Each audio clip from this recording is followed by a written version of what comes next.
talented nga mga chikiting ang giporma isip usa ka choir. Unsa kaha ang katuyuan nila niini atong makauban karon ang Public Affairs and Communication Lead sa Cebu 2 World Development, Jaworski Alipon.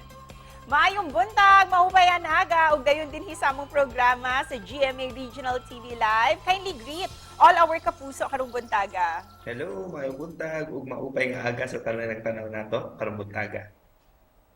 Jawo, una sa tanan, congratulations for forming a children's choir. Kano sa ba nagsugod nining ideya ninyo kabahin niini ug unsay nakaagni kaninyo sa pagporma niini? Actually, last September, we thought of starting this program.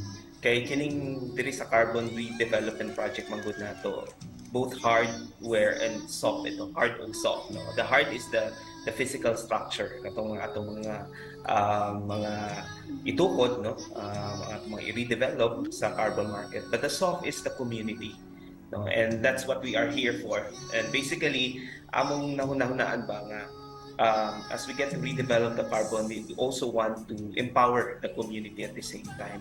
And we saw these children, actually kami mga empleyado diri sa Cebu World, every now and then we get to meet them, no, magsuri-suri na din diri sa carbon. So makita na mo sila and they're very friendly to us.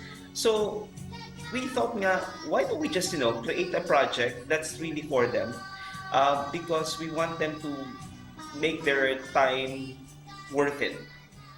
Jawo, unsay tinguha ninyo sa pagporma niini o pagpaila-ila sa Carbon Children's Choir? Yeah, well, ang among gitanaw dire ang holistic approach, no, in nurturing these children. Of course, we're very happy nga supportive kaayong different barangays nato, ang Ermita, ang San Roque, ang Santo Niño, nga nitabang nato sa pag-gather nila, and even their parents have been very supportive. So we don't want to really waste the opportunity that's given to us. What we did is, just few weeks ago, nag-propose me sa University of San Jose Recoletos, which is very adjacent, and they're serving the same community man, sabang carbon community. We want to partner with them. So, they may be on the academic side.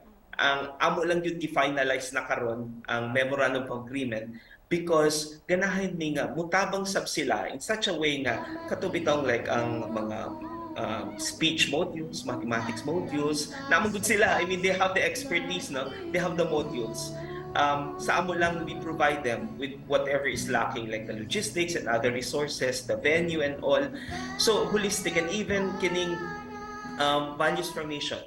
We want the children nga, aside from honing their skills, their talents, makaibaw sa unsa ang pagdisiplina sa ilang kaugalingon. Makaibaw sa unsa ang pagrespeto sa usad-usa. And with that, unsa-usab ang iyong proseso sa pagpili sa mga milangkob sa inyong grupo? We had everyone diri sa Cebu World nga nitabang sa ato sa screening, no. Basically, as what I've said, katulang mga nay potentials, no. We want to really look for raw talents. Kay kini sila very eager mangguni sila to learn, very willing ni sila nga mo-practice. They have the talent pero a lot of polishing. We still need they still need to undergo a lot of training. That excites us all. Atol sa screening, doon na ba mo'y na-encounter ng mga makapadasig na istorya sa usa ka bata? Well, kasagaran magagani mga members nato sa choir are mga anak sa mga vendors, technically, no. Their parents are here. That's why every now and then when they practice, we see their parents. Ug sa mga gustong mapaminaw sila, asa sila pwedeng makita, Jawo? So far, we're still on the infancy stage pamansad. So we just launched them, pinaagi sa katong gabi sa Kabilin, and even sa katong opening sa atong Freedom Park last October 28. But so far, wala pa yun sila kanang gitawag nato nga regular gig. We're looking at the Santo Niño Chapel yun, nga diha yun sila makaperform regularly. Ug isip pa na po sa Jawo, unsay mensahe nimo para sa ato ang mga kapuso karong buntaga? This project is telling us about one reality in life.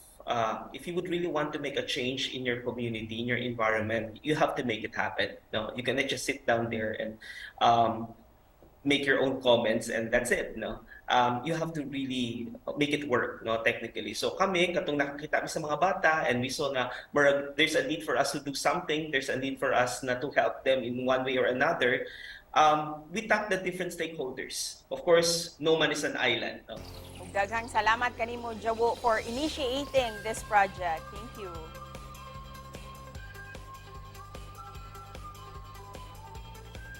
Daghang salamat sa pangutang.